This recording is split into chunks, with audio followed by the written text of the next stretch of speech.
The debate over the missing data under the NDA government explodes. A day after 131 chartered accountants challenged 108 economists and rubbished claims of the centre's influence in economic data, today Finance Minister Arun Jaitley weighs in. In his point-by-point attack, he says that 108 economists who raised an alarm are politically motivated against the Modi government.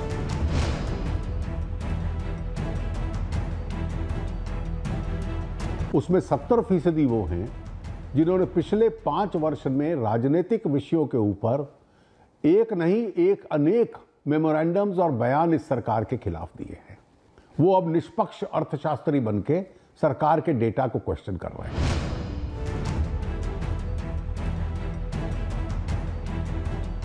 जो सबसे अधिक प्रतिष्ठित संस्थाएं हैं data के संबंध में, IIF और वर्ल्ड बैंक हमारे डेटा को स्वीकार करते हैं।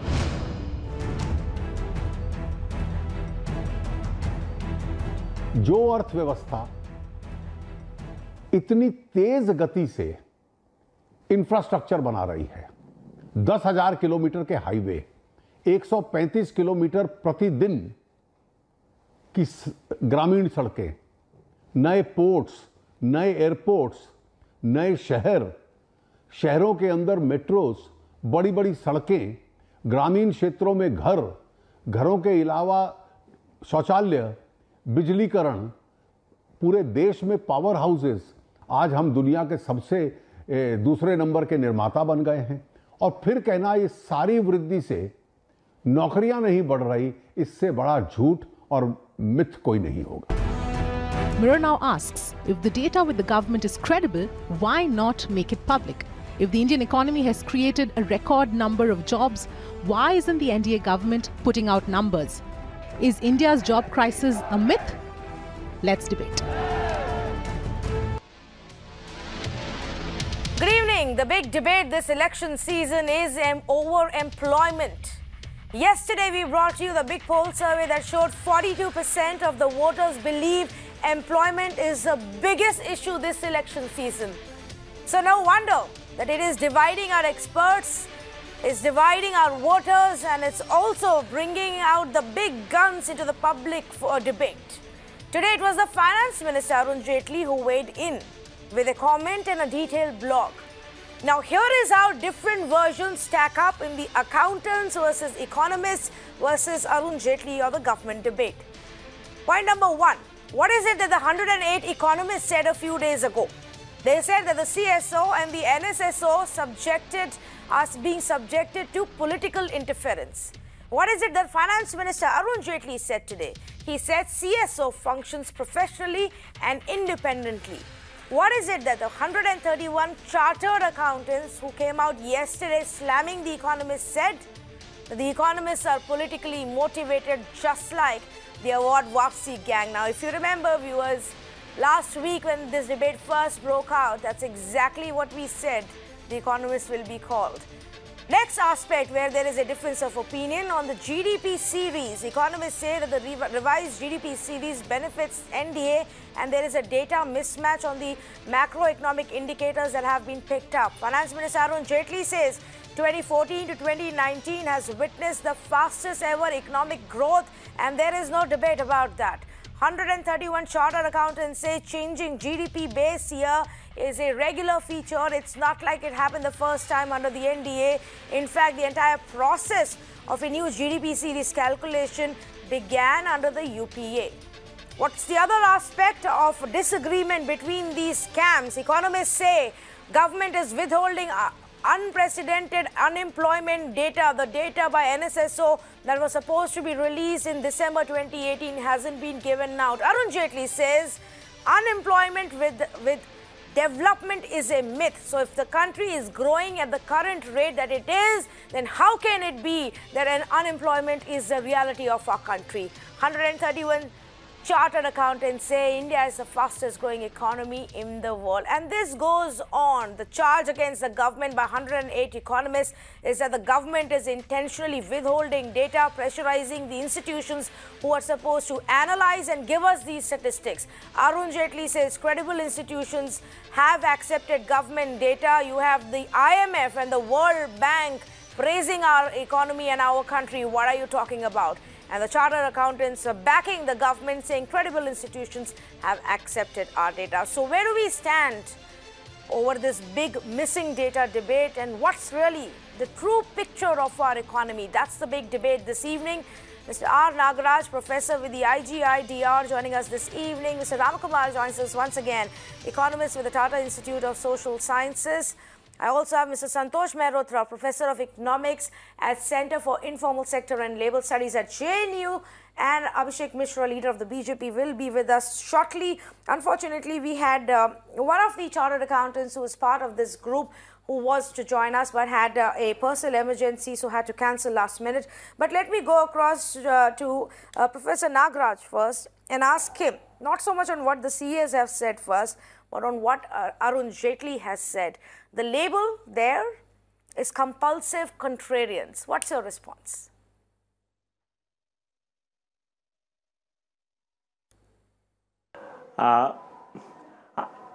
Yeah, I was thinking about this term when I heard Finance Minister say this. If we are compulsory contrarians, then you cannot accuse us of being politically motivated, because in the previous government also we were contrarians and we were criticizing the government. So we take the governments to task when we find the things are not all right, whether the government data or government's analysis. So our job is of professional economists. We analyze the data in light of the theories we have, right? So if we are compulsory contrarians, then we cannot be accused of being politically motivated. Right. Professor Nagaraj, if I may just ask you, because this is what Arun Jaitley has said in his blog, most of them, meaning the 108 purported economists, as he calls them, most of them have over the last few years repeatedly signed memorandums of manufactured political issues against the present government. Now, this is a big allegation and a big charge at the credibility of those economists who have spoken out.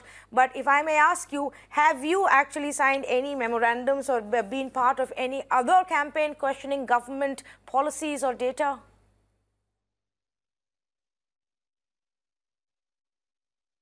No, I have been an economist and I have analyzed the government policies in various occasions, and they're all available in public domain.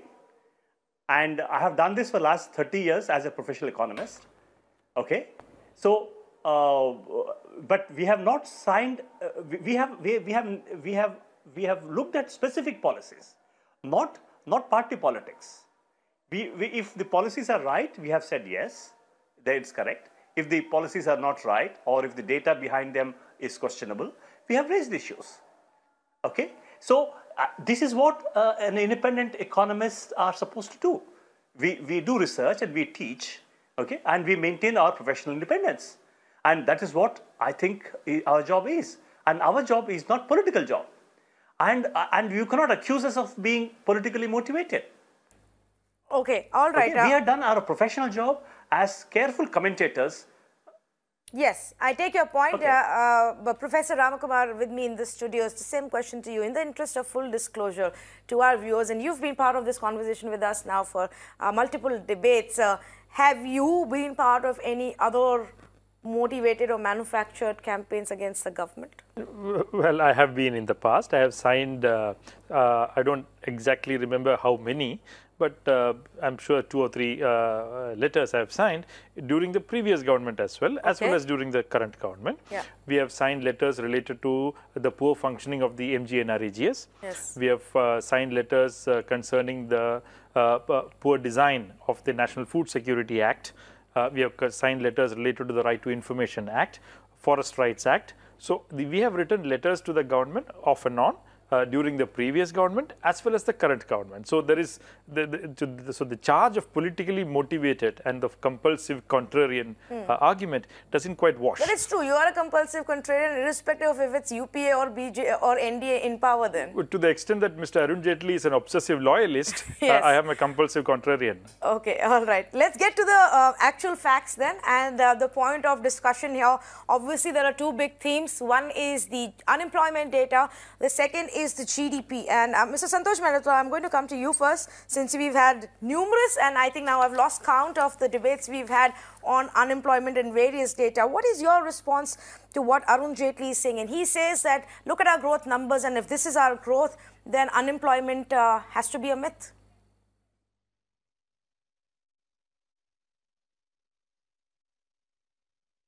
Well, the finance minister is right in claiming that jobs are growing, but jobs are always growing. As youth are entering the economy, the jobs are always growing. The real issue is, are they growing as fast as the number of entrants into the labor force? And if they are not, then the unemployment rate will rise, which is what has happened. I don't have to say anymore. Jobs are always growing, and jobs are always growing even in the organized sector. So it's not a question about absolute level of rise in jobs. It's perfectly possible that in manufacturing there might be an absolute decline in the number of jobs, as has happened, and as the data itself demonstrates. But that doesn't mean that overall jobs are not growing. Jobs can still be growing. Okay, so let's take at the data. I don't know what. Yes, let's take a look at the data that is being cited by Finance Minister and then take it one by one. Here is what he says. The recent survey of MSME published by Confederation of Indian Industry, or CII, in the month of March 2019 covers 1,05,345 firms of varying sizes across sectors and geographies. Now, this survey indicates a growth of 13.9%, almost 14% in net jobs created over the last 4 years. That's about 3.3% per annum of compounded growth rate. He also goes on to say that given that the total workforce size, according to Labour Bureau, is about 450 million, overall job additions work out to about 13.5 to 14.9 million per year. What do you think of this data and the argument being presented here, Mr. Mehrotra?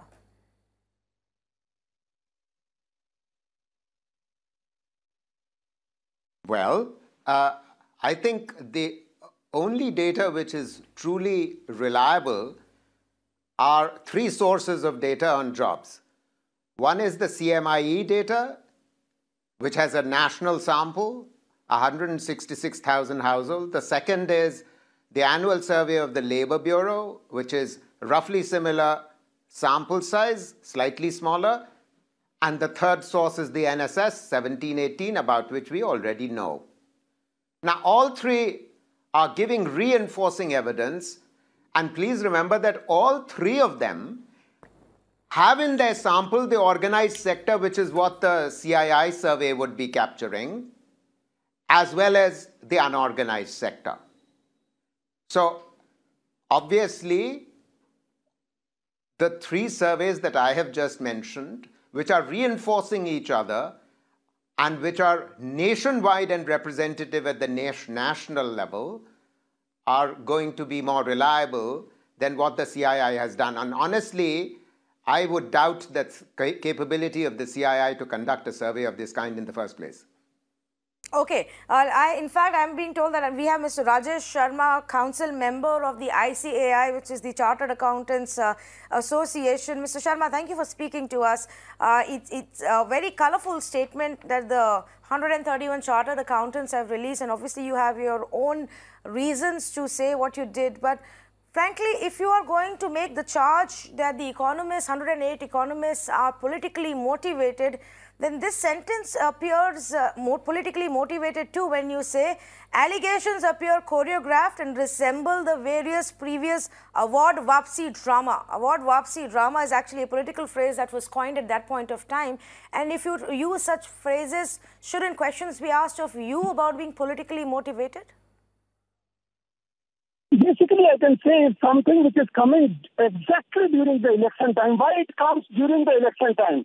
And many of the persons who are social researchers or so-called social researchers are coming across, who are staying across the world, are coming together or putting this type of message to give and tarnish the credibility of our country this cannot be taken because everyone is knowing that India is growing. India is the fastest growing economy and it is India's era. And during this session, if someone tries to tarnish the image of You know, Mr. Rajesh Sharma, that India is the fastest growing economy. Or try to question Indian agencies. Based on what data are you saying that? We chartered accountants. You listen to me first. First, let me complete. Otherwise, don't stay in between.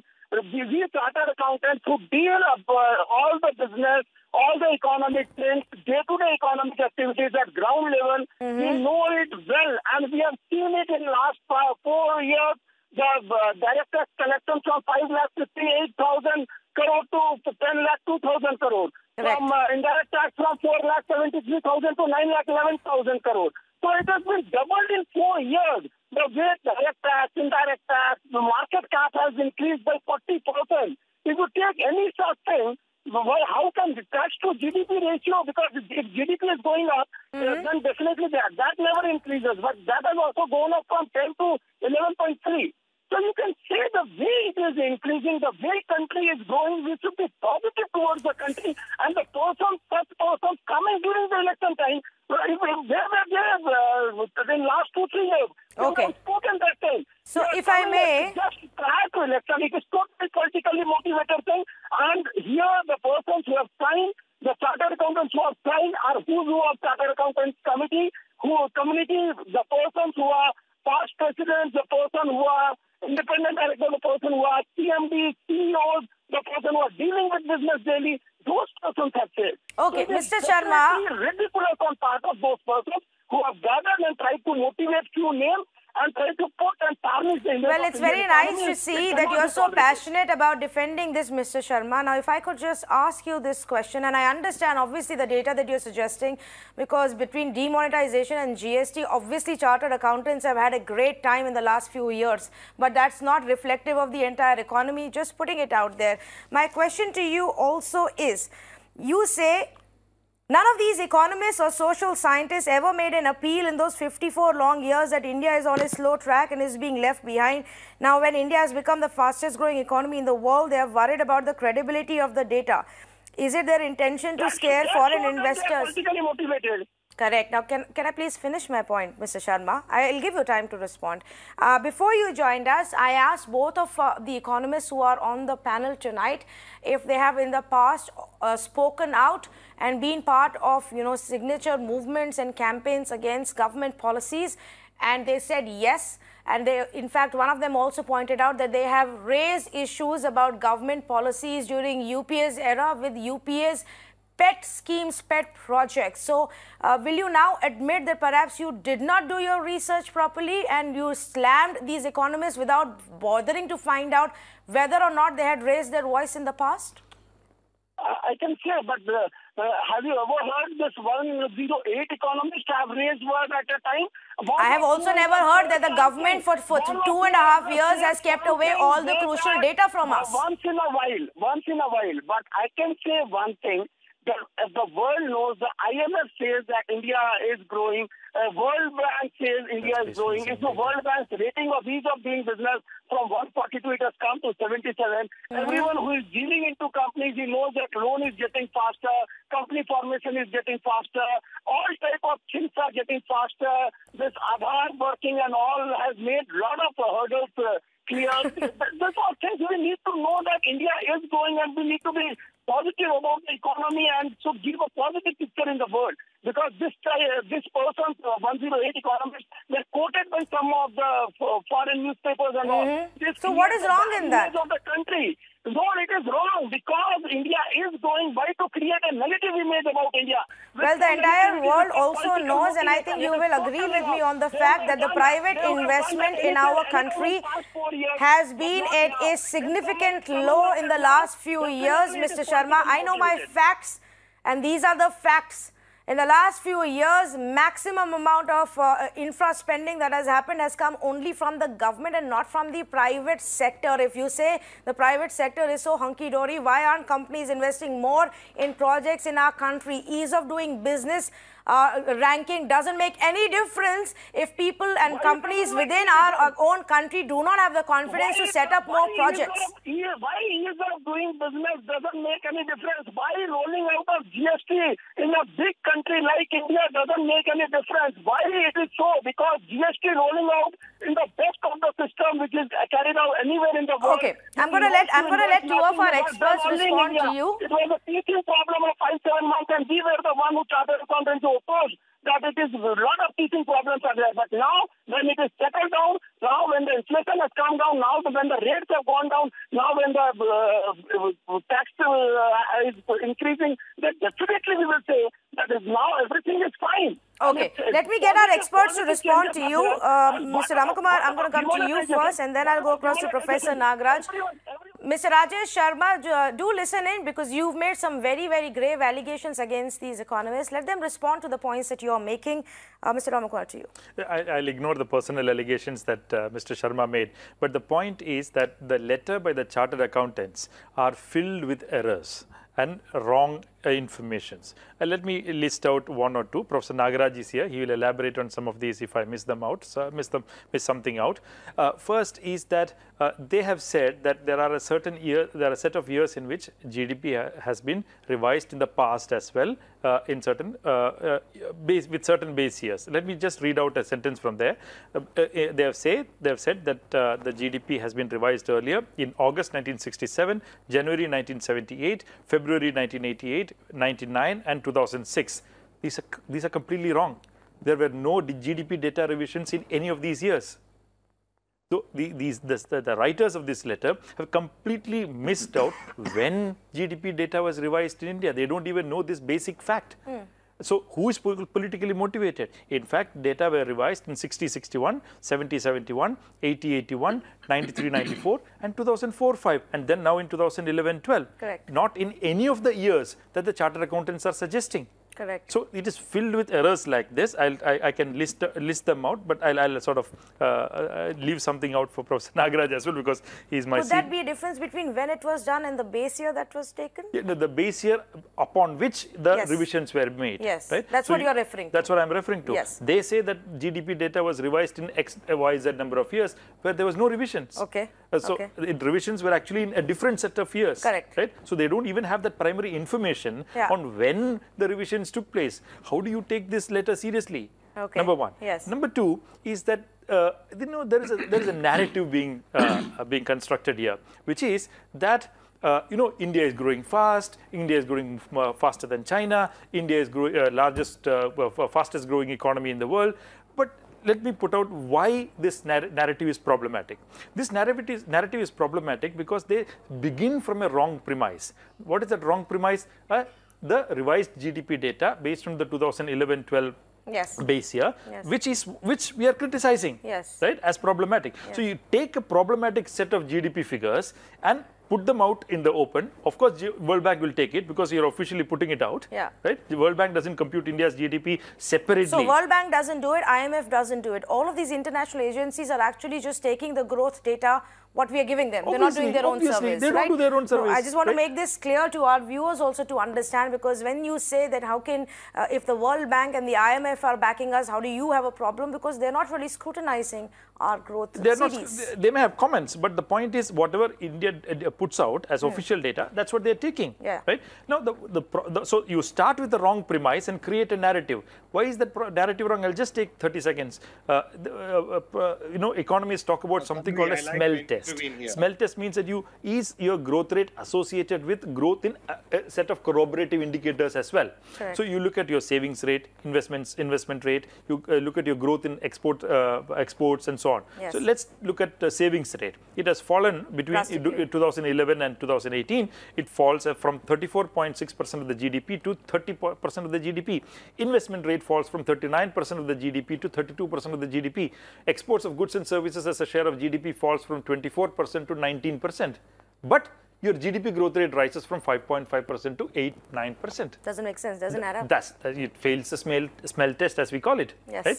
This is what, so you start from a wrong premise and you create an artificial narrative out of it. Okay. And then make India, and call others as contrarian. Yes, well, I'm not an economist, so I'm going to go across to another economist who may have a contrarian view to that. Professor Aman Agarwal, good evening. Thank you for joining us. Rajesh Sharma, I'll just come back to you. Let's just Professor Agarwal respond to this, and then I will go across to Rajesh Sharma and Santosh Mehrotra. I've had the honor of working at the World Bank almost 18, 19 years back at the Financial Sector Development Department. And certainly the data comes from the government. But I don't think it is appropriate to understand that they just look at the data and publish it the way it is done. And even if it is only World Bank or the IMF or other agencies like this, thinking that some of us think that they just publish whatever the government gives, please understand we have private agencies like Moody's and others also looking at India, and they have upgraded us as well.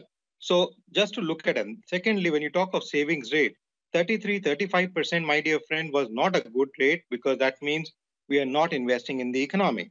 30% is fairly a comfortable rate even today. So given the fact that we have had major shocks in the economy, 30% saving rate is still a fairly high rate of where is investment savings rate in a country like India.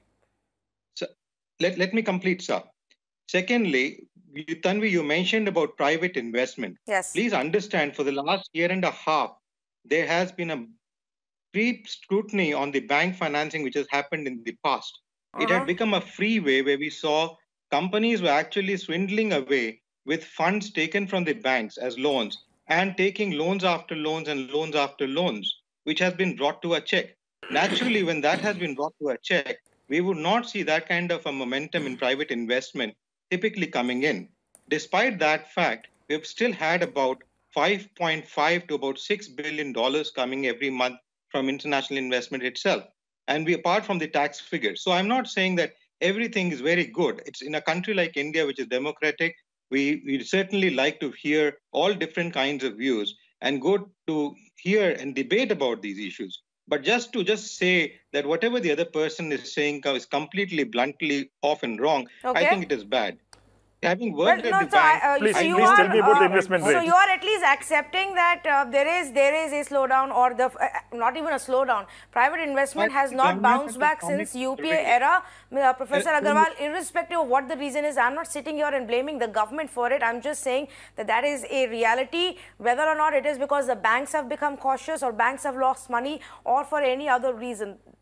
Let's agree on what the reality is before we start talking about this or painting this India shining star. The government has already said that there has been slowdown. Exactly. Even the chief economist in the past let me bring in our other panelists. Mr. Santosh Mehrotra wanted to come in as well with a point. There's no doubt about that. But the issue is that is Professor the data Agarwal, just hang on for a minute. Santosh Mehrotra had a point. Yes, Santosh Mehrotra, please. Sir, Mr. Agarwal, may I, sir? May I? Sir. Please.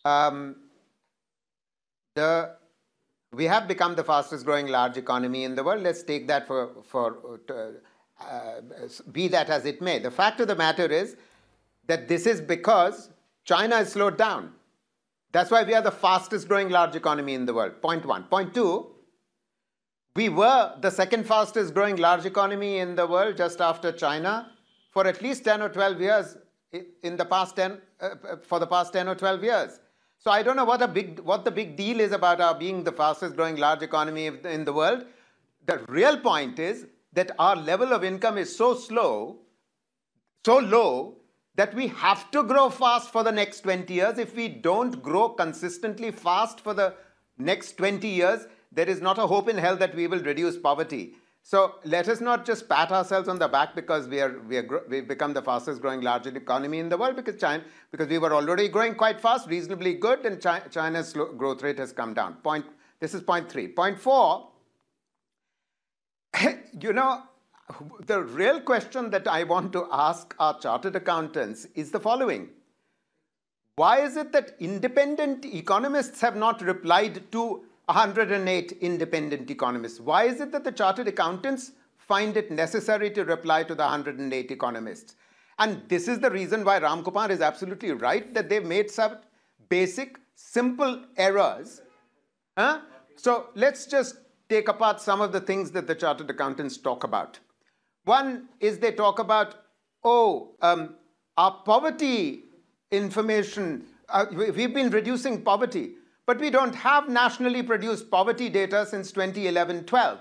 And the consumption expenditure survey that was done by the NSS has not been revealed, so we don't know, because that's the only relevant basis for our estimating what the poverty is. On the other hand, the Brookings Institution has published a clock on its website, based on a paper written by Homi Kharas and some team members, which essentially draws upon IMF projections about what our growth rate is, and draws upon 2011-12 poverty data and says, if the elasticity of poverty to reduction to growth is what it was until 2012, then our poverty has come down to this. But everyone is still questioning the GDP data itself. So how are you going to make an estimation of what the poverty elasticity is? Point one and point two, we have reasonably solid data which says that because jobs are not growing, therefore real wages have been relatively stagnant. They've been growing, but growing very little. And as a result of which, poverty could not have declined too much at all. Okay. And the final point I would wish to make is that regardless of how high the investment rate might be and how well our exports, the government claims, might be doing, the fact remains that our absolute level of merchandise exports are actually lower than over the last 4 years, every year, than they were in 2014. Our investment rate is lower than it was then. Our agricultural growth rate is 2.5% in the last 4 years, while it was 5% in the preceding 5 years. Despite all these underlying estimates, the GDP growth rate is now supposed to be higher in the last 4 years as compared to the preceding 5 years. It does not stand to reason, Tanvi. Yes. Okay. So let's get in Rajesh Sharma to respond to that, Mr. Sharma, because those were the questions. Mr. Aman Agarwal, I'll come to you, but Rajesh Sharma first. That's the question directly to you, Rajesh Sharma. Firstly, why aren't independent economists speaking out against these 108 politically motivated economists? Secondly, what about the data on poverty, to which I will also add, what about the data on unemployment? What about the data on farmer suicides? What about the data on crime? Where is all this data? Can you respond to Mr. Rajesh Sharma? First, let me say to my good friend, he told that we are highest doing economy because China has slowed down. But in the world, if he knows economy well, he needs to check the world over all the countries. The economy of most of the countries are growing. When most of the countries' economy are slowing down, at that time, if India is growing with a higher pace, then definitely India has done well, number one. Number two, he was not fine in saying that just preceding government, the economy was going in that same pace. He knows the data of 2013-14, when the inflation was 10%, and the economy was growing with a pace of 5%, and our fiscal deficit was going with 5% or so. So he knows the data, and if he doesn't know, then I'm not aware. Second thing, let me tell about the change. Hope you know it well, that this 2011 base, why it was required. Because there's a new series which was compliant with the United Nations guidelines in the system of national accounts, 2008. And that was required. So for that, it is must that we have to comply and we have to change the system in 2011. Secondly, one more thing. She told very categorically that why chartered accountants are replying, why chartered accountants cannot reply. If he says that chartered accountant knows economy less, or chartered accountants are less capable, or chartered accountants deal economy less in day-to-day scenario at ground level and at practical level, they deal more than the economists, one thing. Because economists talk only on data, but the chartered accountants talk on all the factual things which are going on. Okay, point taken there. Of course, nobody is undermining the importance of chartered accountants. Every salaried employee needs one to help them out. No, I get your point, Mr. Sharma. I was hearing everyone patiently. Please listen. One more thing about about the base year, he told very categorically. We have told the base year of national accounts, whatever it was, from 1948-49 to then it shifted to 1960-61. That was done in August 1967. It was not in August 1967, but that same thing, like it was done in 2016, it was done for 2011. Similar thing, I can say, from 60-61 to 70-71, it was January 1978. You need to know that. And similarly, from 1970-71 to 80-81, it was done in February 1988. And similarly, from 80-81 to 93-94, same was done in February 1999. So basically, like similarly from yes, I think I pointed that out as well, that that's probably going to be your response on whether or not you're counting it from base year or when it was done. But let me go across, point taken there. Let me go across to Professor Nagaraj. Professor Nagaraj, to what is being discussed here and to the specific statement put out by the CAs, and Rajesh Sharma says, why can't chartered accountants question the economists? We know economy better than you because we are dealing with the reality every day.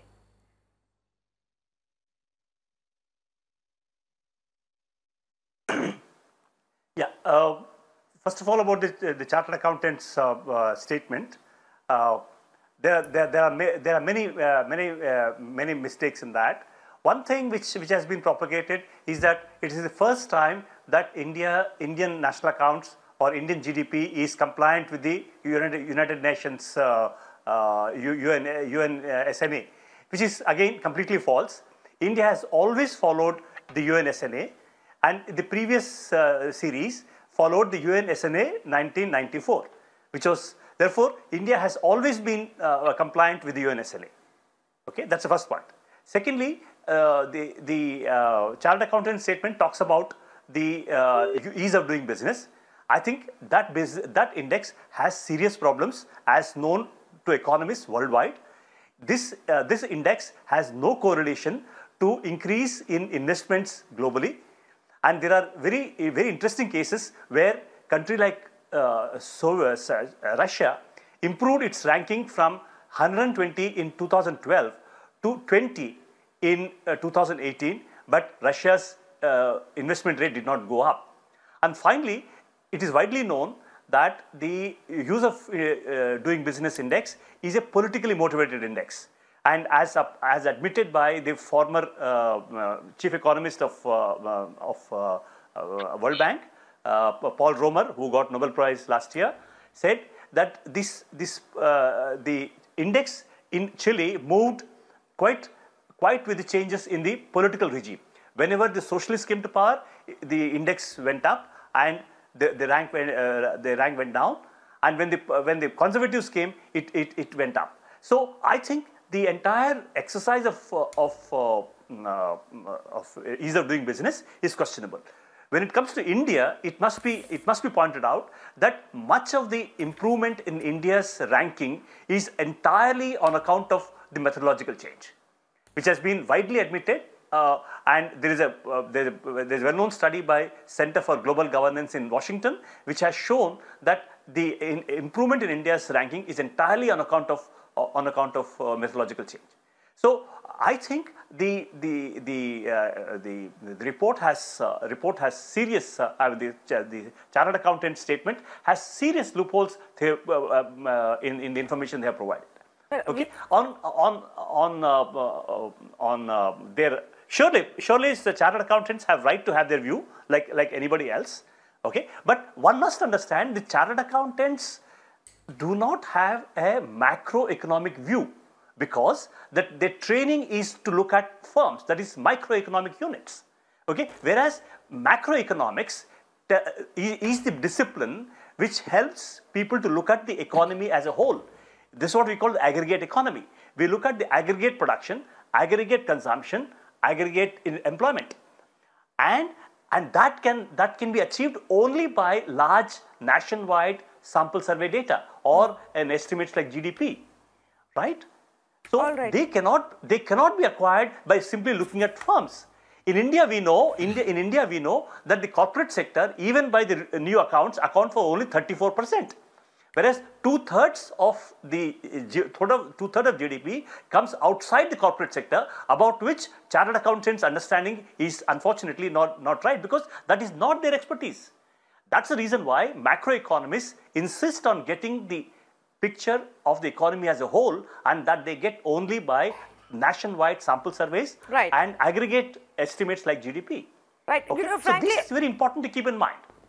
I take your point. Frankly, I think this debate would be a lot more easier and things would be clearer if we actually had a lot of the data that we need to stack things up together. Right now, we're looking at, you know, different data points and trying to put it together and coming up with different versions. Aman Agarwal, don't you agree that if we had more concrete data available on employment, this debate would be easier? Because right now, the government seems to be quoting to us CII reports rather than any established institution report. You see, Tanvi, data is a very complicated thing. It only gives what we want actually to project. And we have seen that happen in the United States. We have seen that happen in India. And statisticians would know about it very well, how WPI, which does not reflect an appropriate index, is still quoted, and how WPI was changed to CP in the US, and the employment data, which is projected by United States with perfect information coming in, could not even reflect, whereas they were having a unemployment rate of about 20 years back when I was there at the World Bank of almost about 16, 17%, whereas they were projecting anywhere about 8 or 9% only. So, you know, data is something which is very complicated to look at. What is a sample? What size should it be? How do you screen data? How do you smoothen data? Let's not get into the debate of statistics. One thing which is very clear, and I think one of my colleagues did mention, is about the GDP figure. I think every one of us knows that we're a $2.6 trillion economy today. Whether China has gone down or Russia has gone down or America has gone down, but we have at least gone up in our absolute figures of GDP growth. And that is certainly not the actual figure, because we know very well that we have a very strong parallel economy. And I think all economists who look at a macroeconomic perspective would know that we have a very strong parallel economy in this country, which is still not gone away after demonetization. And that also contributes to GDP growth, which never gets captured in it. And this is what the government has been trying to put forward, is that the statistical data by some of these agencies should have modulated up to the factors, that there are other factors of job creation, employment. Yeah, but why haven't they done it in 5 years? And we can debate the merit of government's calculation versus, you know, the old way of calculation only when we have the new calculation. And I am not questioning government or these people here. What I am telling you is that the data, these statistical agencies should have actually introduced a mechanism. The economists working there should have introduced an economic mechanism of introducing that component of even job creation, where it's not getting captured by EPFO or government data for so many years, because there are new methods. And that's what government is trying to say. All right, I am completely running out of time here, but I'm going to give 30 seconds to Mr. Mehrotra for the last word before we wrap up on the show. Mr. Mehrotra, go ahead, please.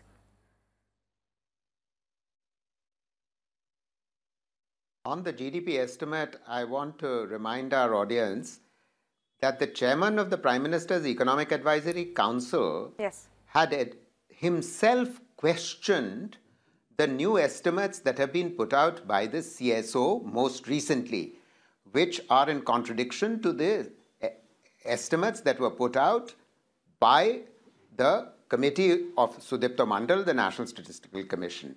And the point that the chairman of the Prime Minister's Economic Advisory Council made was that it's possible that the reason why these new estimates seem to be, for the last 4 years, seem to be higher than the estimates for the preceding 10 years is because the deflator used has question marks around it. He left it very, pregnant with meaning, but he didn't say very much more than that. And I think we need to keep this in mind. And so this is all I would like to say at this point, that when the Prime Minister's chairman, the Economic Advisory Council himself is raising question marks about these most recent GDP estimates, then I think we should all, sit up and notice. But Niti Aayog isn't, and that's what is told to us every time that we have this conversation, and somebody from the government side will come and say, but Niti Aayog told us this, and Niti Aayog said that, and that's all fine then. But I'm going to thank all of our panelists for joining us on this debate.